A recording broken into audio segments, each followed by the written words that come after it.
Hello and welcome to my review of the Warhammer 40,000 Conquest issue 55. Warhammer 40,000 Conquest is a subscription magazine from hatchett partworks. You get all 4 issues in one go every month, and that will, they'll charge you 4 issues worth, so that's £32. And in each issue you usually get paints, brushes, scenery, or models if you're lucky. In this issue we get the alchemite pipes. Now I don't think you can get the alchemite pipes separately from Games Workshop. I think they're included in the scenery kit called the Sector Mechanicus Alchemite Stack, which will set you back £30. So technically this is now costing you £15 and the magazine is £8, so that's a saving of £7.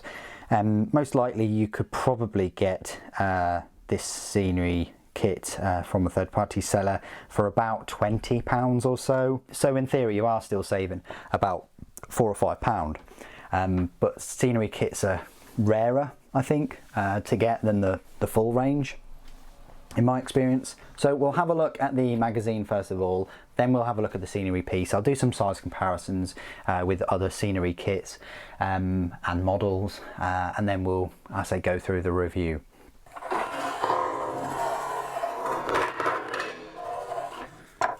So the magazine starts off with orcs, funnily enough, and gives you some orc clans and an orc showcase of a stomper, even though it doesn't say anywhere that that's a stomper, which sucks a little bit. You're going to have to, type in orcs into the Games Workshop site to find out what that is, and it would be nice if it had like it's an orc stomper or something. However, it redeems itself because it then explains some of these models. They've been out many years, especially that knob with a chopper and slugger. Although the Flash Kits Captain and Mega Knob, they've both been out, I think they've been out since 2014, maybe 15. Whereas these two, the Wartrike and the Dragster, only came out, I think they came out less than 2 years ago now. Then it goes on to the Imperial Fist's successor chapters, more of them, Chaos Rising, and then the Alchemite Pipes. I would have liked, I don't know, some kind of lore or something about the Sector Mechanicus and about hive cities, or something to do with scenery rather than going off on a tangent. But hey, it is what it is. How to build it, it's very straightforward and simple.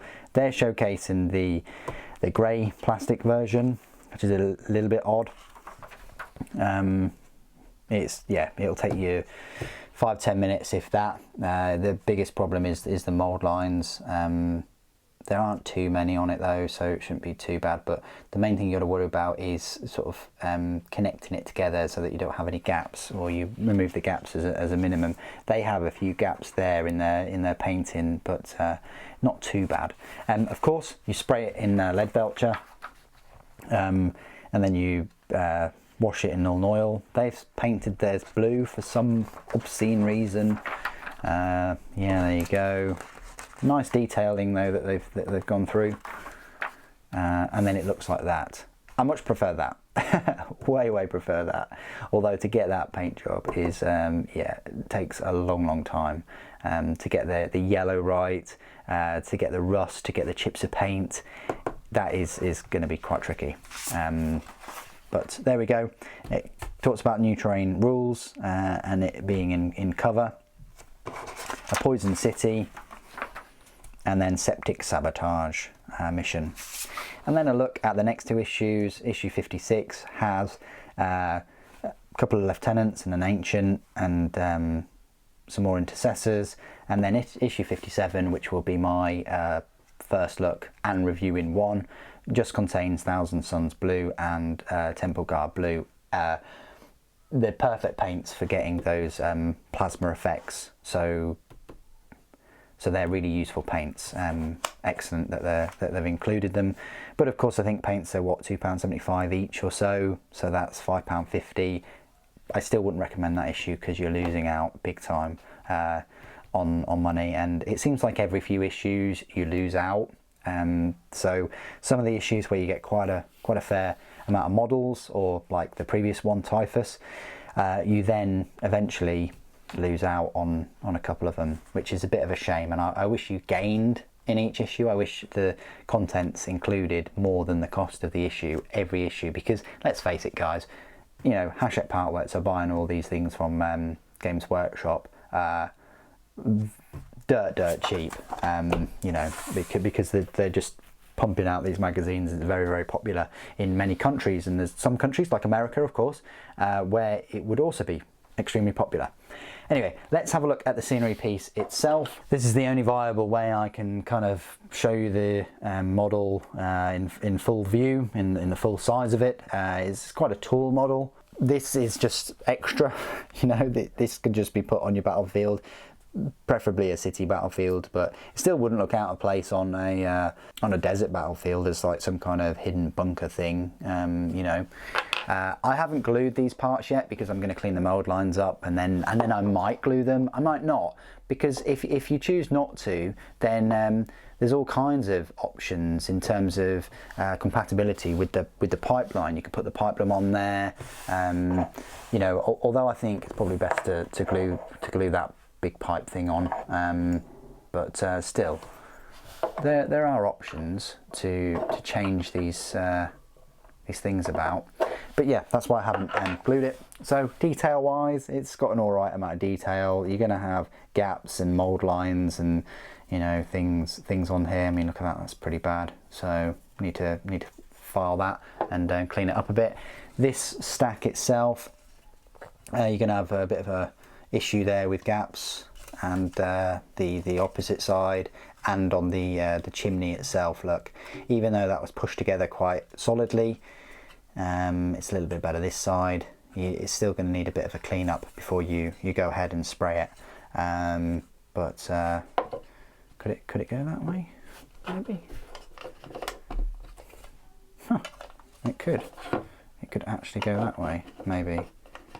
I don't know why you'd have a chimney laid down, but yeah, interesting. So that is the stack itself. Let's do some size comparisons then. So if I just put it in that configuration, okay. Next to Typhus, because that was the last sort of video, and there he is, quite a big boy himself. If I just zoom out a bit. And next to a cultist, you know, if you've got like 20 of these guys milling about it, it's going to look quite, you know, intimidating. It's quite a tall scenery kit. Next to a couple of Space Marines, again, got the Space Marine on the left and a Primaris on the right. Even Primaris around this thing, it's got a nice size to it, and you know, having 10 of these around it, it's going to look pretty cool. I want to do some size comparisons with some other scenery pieces though. So if I just move these guys out of the way, sure they won't mind. Next to a Monetarum container, it's a fair bit taller than one of those. Next to the Hemotrope reactor, it's even taller than a Hemotrope reactor, and a Hemotrope reactor is quite a large piece. And a thermic regulator, obviously, or plasmic regulator, whatever you want to call it. Of course, it's bigger than that. So at the moment, you know, without the crane and things, I haven't built the crane. It is the tallest scenery piece in the subscription so far. So it's going to tower over your other scenery pieces unless you stack the containers. But even then, I think it's taller than 3 containers stacked. Okay, yeah, I had to do it. I had to stack 3 containers just to verify my theory. So there you go. It is the tallest scenery piece, even with those stacked. That looks quite cool with 3 though. Makes me wish I had another 3 next to it as like a wall of crates. Ultimate scenery piece to hide my titans behind. Anyway, that's the size comparisons. Okay, so now you've come to my part of the review where I will go through all of the rules. They count as cover. So if you've got a unit whereby, you know, over half of it is obscured, which technically he's over half of that is obscured, then you get the benefit of cover. So the example they give is specifically for vehicles. So here's my Phytic Blight Hauler. If over 50% of the model is obscured from the point of view of the shooting unit, then you get the cover. Unfortunately, infantry units cannot gain cover from the alchemite pipes and cannot move on top of or over them, which is quite bizarre because, you know, if you've got a cultist here taking cover behind there, I'm pretty sure he's got a bit of cover. However, I understand that, you know, the majority of that unit won't be in cover unless they're all, you know, standing in a conga line behind it. So that kind of makes sense, but it's a bit of a shame that they don't get any kind of cover, especially when we've come off the back of, you know, the hemotrope reactors with hazardous cover and all the rest of it. And that's pretty much it for the rules. You know, they just count as terrain. They don't cost you any points. They're just a nice bit of kit that will give you vehicles some cover in your games, and look great in like a Mechanicus industrial sector or even on one of the big city boards. But what do you guys think of the alchemite pipes? Because I'm in a bit of a scenery mood at the moment with my collection, is there any scenery that you would like to see on the channel?